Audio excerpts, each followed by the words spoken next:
So, again, Mike Krzyzewski is about to lead Duke into the NCAA tournament. He has already announced that at the conclusion of the year, it will be his last, and it has been a wild final season. I don't know how. I don't even know if I care whether Nick Saban's going to be the like retire right away or farewell tour.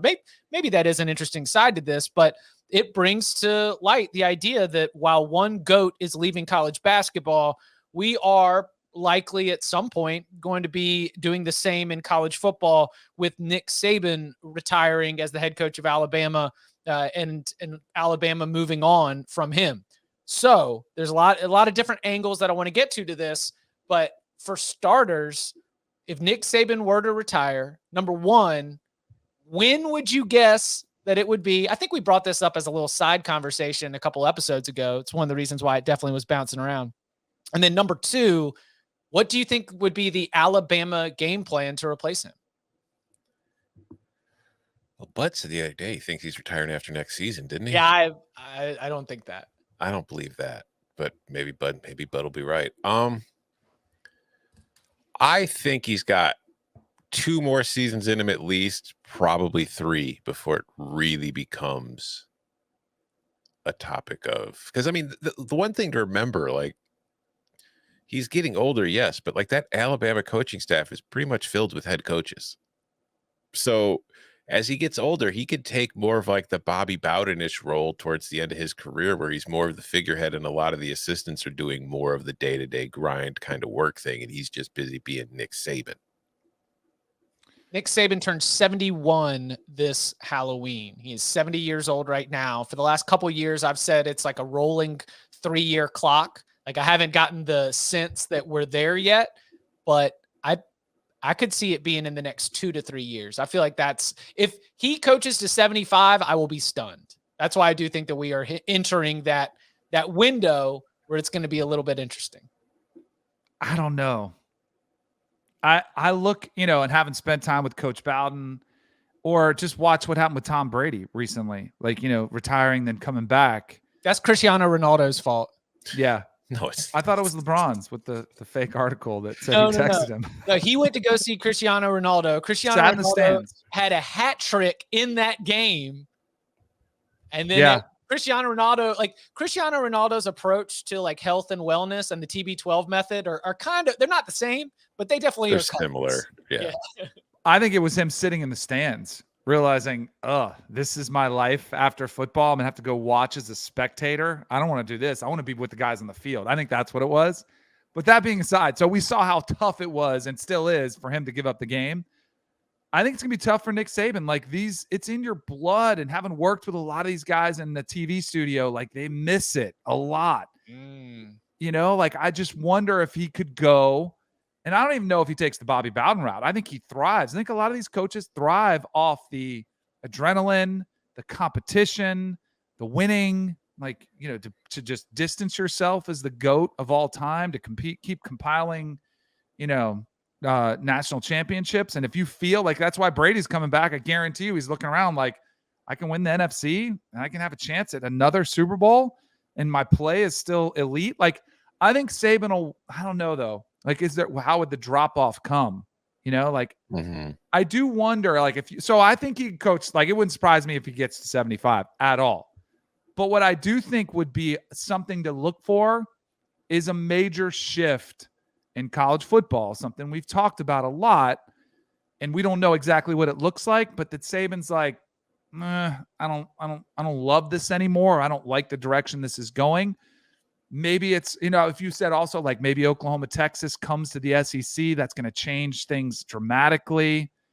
Payment of players, is that something to look for where he's like, no, I don't want to be a pro coach. I don't want to have to deal with this anymore.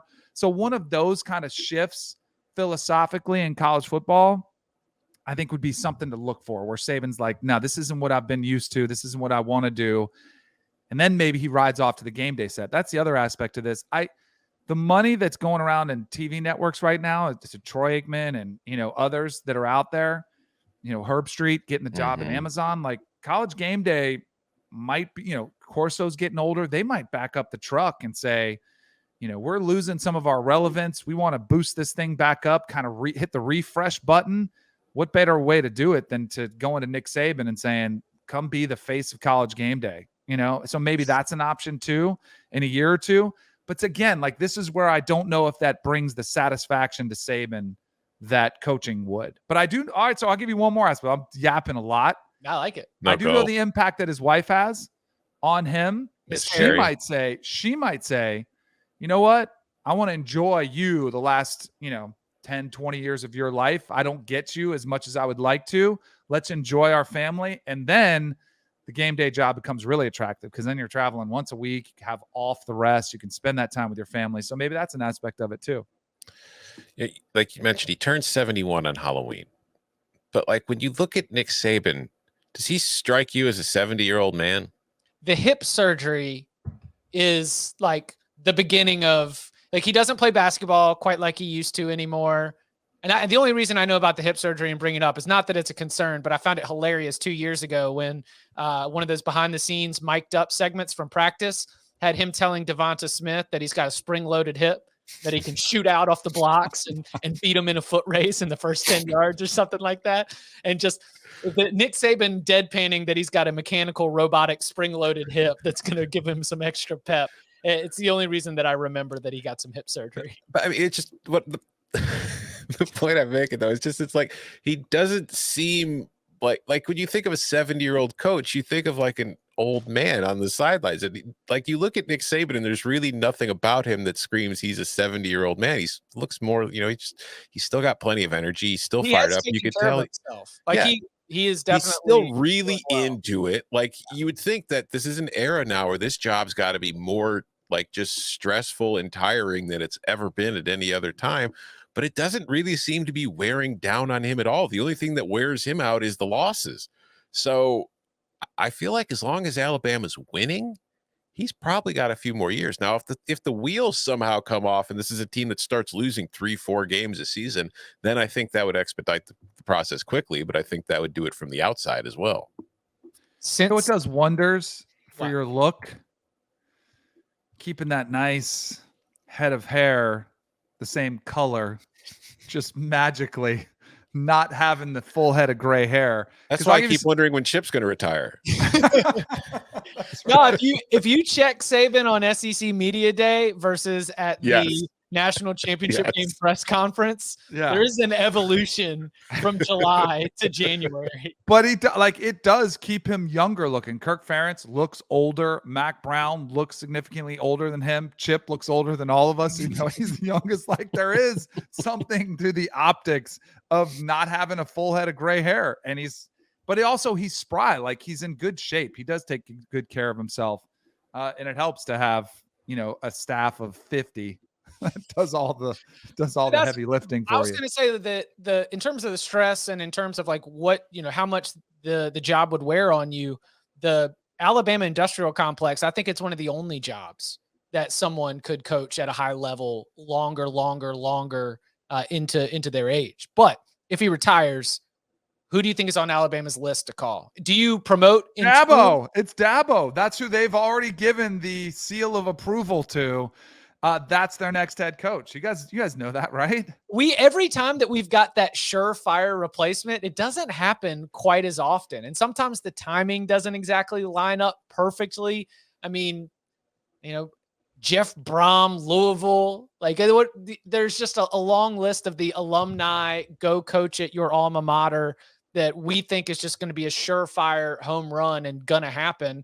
And it doesn't always happen that way. I could see there being like an internal, like Pete Golding, whether it is Nick Saban influenced or whether it is a decision to try and establish some continuity by the athletic department, taking the Alabama job to the open market would be incredible for just Jimmy Sexton and head coaches everywhere for all of the extensions and raises that would come out of it. But there's also a possibility that like Duke, who's going to have John Shire take over, like North Carolina, who's going to have Hubert Davis take over, that there could be someone on that staff who steps up. And I don't know, would you take it to the open market? I think that if you're Alabama, like Danny said, I think Dabo is a name you go after. but I don't think you take it to the open market. I think you might have a list of 2 or 3 established coaches who you might gauge their interest on it to see if they want to come take it. And then I think, Chip, you're right. I think it's more likely to be an internal promotion than it will be going to get like a Dabo Swinney or an Urban Meyer, whoever the hell you want to throw out as possibility. Or maybe it would be the return of a coordinator who's having success in another job, whether that's like Lane or Sarkisian or something. But I just think I'm talking about the guy who won the national championship this That's year. what I was saying. You are. Yeah, Kirby's Jimmy not leaving Sexton's Georgia. going to be playing these schools like, oh my gosh, he's going to float a couple of those. You know, hey, that's Kirby the thing, Smart. Kirby's got no reason to leave Georgia for Alabama though, because Kirby is a king in Athens. Like if you leave Dabo, director. So is Dabo. President. Yeah, and that's why I don't think Dabo would take it either, because that's the other thing you have to consider. Like, you're replacing Nick Saban. You're not going to be as good. The fans are going to hold you to the same standard, and the odds that you live up to it are very, very slim. So there's a very good chance you'll be there for a few years before they can you and find somebody else and try to be like, we got to restore Alabama to greatness. It's like, man, what you have right now is not normal, and it is not likely that whoever the hell you hire to replace him is going to be able to keep doing it. Is there almost like you do not want to be the guy to follow the guy. No. Like, and so that's where I wonder if these coaches are like instantly, no, that's not going to be me. But in 2 years, when that doesn't work out, then I'll be the hero and make the hero's return. The other name, so you guys, the 3 names I had thought of were Dabo, because it's always mentioned. It was Kirby because he was on the staff for so long, but I don't think either one of them would leave. And then Mario Cristobal spent some time on that staff. If he wins at Miami, like, I think he would be a name, but 2 of them played at their universities at Miami and at Georgia. Dabo played at Alabama. I don't think, like, as much as I'm sure you guys can sense some of the sarcasm in the Dabo to Alabama talk. Again, shifting landscape of college football. Have you guys seen the latest numbers on the ACC payouts compared to the SEC? Yeah. And acts like, if you're a school, like, I'd be nervous. The ACC, I am worried about long term. Yep. And if the SEC keeps separating and you want to win national championships, I mean, maybe it does look more attractive for Mario or Dabo, even though they have great, ties to their programs for different reasons, to find that job more appealing than they would have 3 years ago. Some context to what Danny just said. A study was run recently. Currently, the per school payouts from the conferences to the universities, the ACC is $25 million behind the SEC. The projections are by 2029, 7 years down the line, the SEC will have doubled the gap and be $50 million ahead of the ACC by that. $100 million per school. In the SEC, 50, roughly 50 to the ACC schools. Yeah, it is. Like, I thought this could be like a topic for a show. We could probably go deeper dive onto it, like, for an episode. But, like, it's not a coincidence that the SEC's basketball has improved while the ACC's has suffered. And it's the money, because the ACC just does not have the kind of money that the SEC has, and they've been able to invest in their basketball programs that they just weren't doing before. And if you look at the schools and the footprints, they're all tend to be fighting for the same recruits. And then you look at, like, Duke in North Carolina, we just talked Coach K's retiring. Roy Williams retired after last year. That leaves somewhat of a, question mark kind of power vacuum in what has been the ACC's 2 figurehead basketball schools forever. I'm with you, Danny. I don't think the future for the ACC looks great right now in football or basketball. We will have that probably for another show. Okay, so what about the rest of the SEC? Does this change the expectations for Jimbo Fisher? Does this, if Brian Kelly is still at LSU when this happens, does that put him on a hot seat or some kind of intense pressure? Because if there is that power vacuum, if it is unlikely that Nick Saban's replacement is going to be able to win at the same clip and the same level, then there are wins, there are division titles, and there are conference titles that are now more in the realm of possibility for a Texas A&M, for an LSU, for a Florida, Billy Napier, for obviously Georgia to continue to build what it's got in the trophy case. Who do you think ends up starting to feel that heat? Or maybe you don't think it's heat. Who do you think has the best opportunity to take a step forward and raise their level of success as a program? Well, I think the most likely outcome, based on what we know now, is Georgia kind of slides in and becomes Alabama. Becomes Alabama.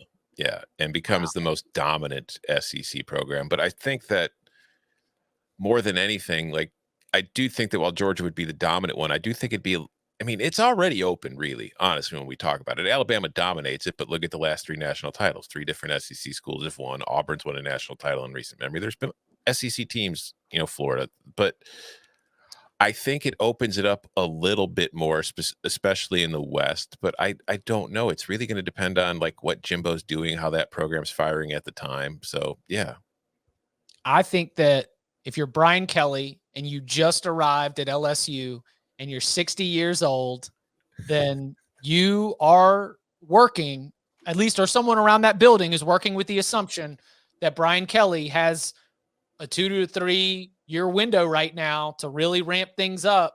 And that when Saban retires, you hit the button because you're ready to go.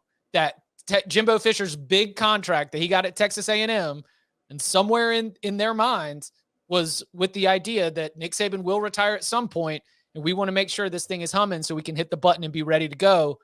And while divisions are going to go by the wayside when the SEC expands, those are 2 programs that are going to be very, very hungry to jump on whatever's available when Saban's gone.